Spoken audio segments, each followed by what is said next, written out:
Une fois par semaine, Philomène et les 25 femmes membres de son groupement façonnent l'argile pour fabriquer des foyers. Bien sûr, elles ont essayé de travailler la terre de leur village, mais ça n'a pas marché. Elles bénéficient désormais du soutien du CEL, une ONG béninoise membre du CECAR, partenaire de DM Échange Émissions. Quand on reçoit l'argent du microcrédit du CEL, on en prélève une partie pour acheter de l'argile. On va une fois par mois à Sé, une ville à environ 100 km, pour en acheter. Avec le reste de l'argent, on finance de petites activités. On fait un peu de commerce en transformant le manioc en farine.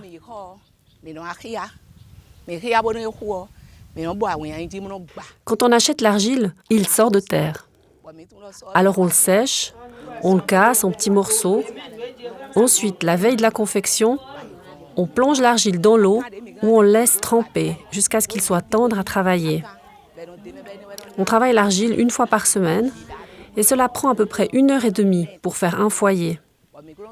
Ensuite, on cuit ce que l'on a fabriqué.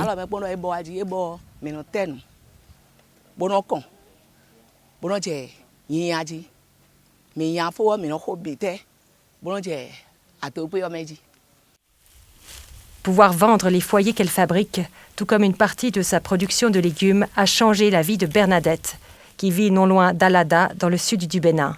Elle cultive du maïs et des haricots. Et quand elle rencontre des difficultés dans ses activités, elle fait appel au CEL pour des semences ou un microcrédit.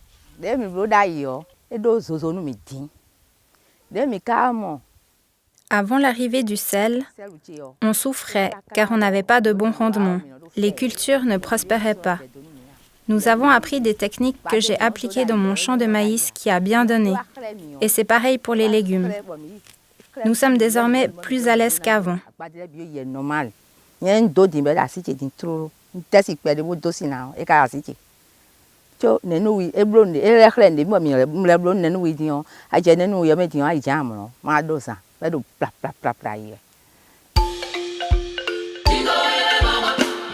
Depuis 2007, le CEL travaille dans 3 arrondissements de la région d'Alada. On y arrive par des pistes caouteuses en voiture ou à moto. Difficile d'accès, ces villages sont visités régulièrement par Claire, chargée de projet au CEL et unique salariée de l'organisation. Formation en santé communautaire ou accompagnement, le CEL forme des relais, des femmes le plus souvent, qui soutiennent les villageoises sur le terrain. Je crois que c'est des femmes qui sont vraiment fortes. Elles aiment beaucoup travailler, mais elles ont beaucoup d'ambition, mais elles n'ont pas les moyens. Les activités qu'elles font, c'est des activités qui ne donnent pas beaucoup de revenus. Donc c'est pourquoi on les appuie par des formations, les activités génératrices de revenus et puis l'agroécologie, pour les aider quand même à avoir d'autres sources de revenus. Au CIPCRE Bénin, une ONG partenaire de DM Échange Émissions, engagée dans la promotion de l'environnement, la question de l'égalité homme-femme est sous-jacente à tout projet et les formations destinées aux femmes sont nombreuses. La question genre a toujours été un point sensible au CIPCRE parce que dans tous nos programmes, nous mettons l'accent sur le genre. Parce qu'aujourd'hui, allez à l'Assemblée nationale, on a 83 députés, mais combien? Moins de 10 femmes sur 83. C'est pas possible. Si à la base, la société civile ne s'occupe pas de cette question, pour appuyer un peu le gouvernement, eh bien, ça ne se fera jamais. Et c'est pour ça que nous, au CIPCRE, on en fait un point très important. Et dans tout ce que nous faisons, nous mettons l'accent sur l'aspect genre.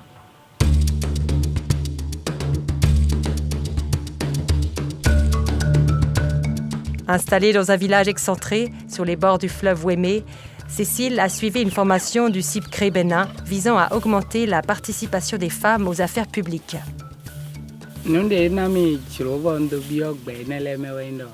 Personnellement, je suis préoccupée par le développement de mon village. J'aimerais qu'il progresse et que son évolution soit comparable à celle d'autres localités que je connais dans les zones développées.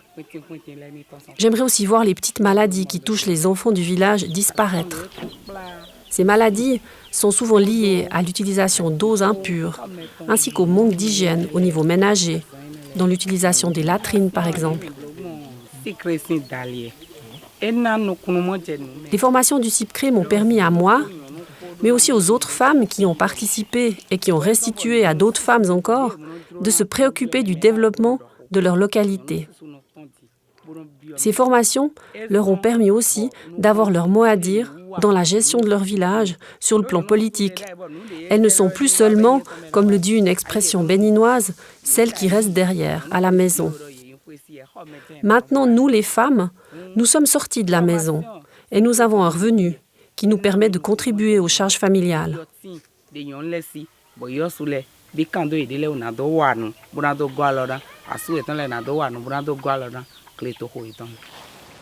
Ces changements de mentalité timides mais visibles, Elijah Zossou, directeur du CIPCRE Bénin, s'en réjouit. Dans le contexte qui est le nôtre au Bénin, la femme a toute une histoire où les femmes, la culture, les considérations, les perceptions, les représentations collectives que nous avons autour de la femme confinaient par le passé beaucoup plus la femme dans la sphère domestique. Ce n'est pas une mauvaise chose. Si on peut prévaloir de la perpétuation de certaines valeurs, c'est parce que l'éducation, la famille continue de jouer son rôle.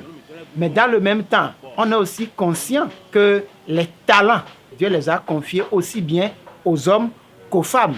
Et donc, lorsque nous sommes dans la sphère publique et qu'on doit réfléchir sur la chose publique, sur comment gérer la cité, on gagnerait aussi à ce que tous les talents et des hommes et des femmes soient réunis. C'est ça l'un des défis que nous avons à relever.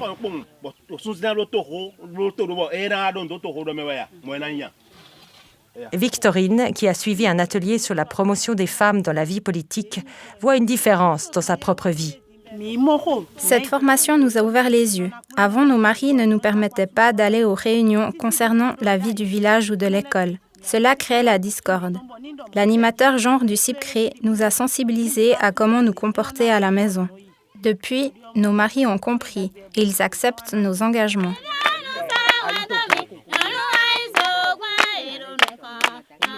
Du côté de l'ONG CEL, Annie Goublenou, la coordinatrice, observe que l'amélioration du niveau de vie des femmes se répercute sur leur famille et la relève se prépare auprès des enfants. On a vu aussi que beaucoup de femmes ont un peu de revenus maintenant pour mieux s'occuper de leurs enfants, c'est-à-dire l'écolage des filles qui n'étaient pas d'office gagné à l'avance.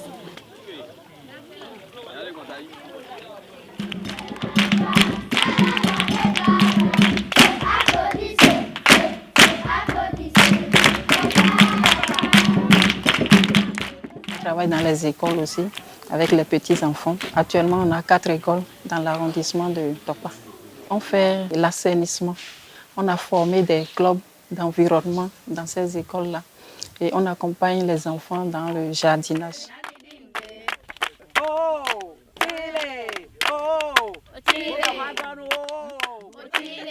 C'est une passion pour moi, parce que être auprès des gens, les accompagner, les aider surtout, parce que on voit que ce sont des personnes qui ont besoin d'aide, qui souffrent beaucoup. Une personne n'a pas assez de force pour rester seule. Individuellement, on ne peut pas grand-chose. On n'est pas reconnu.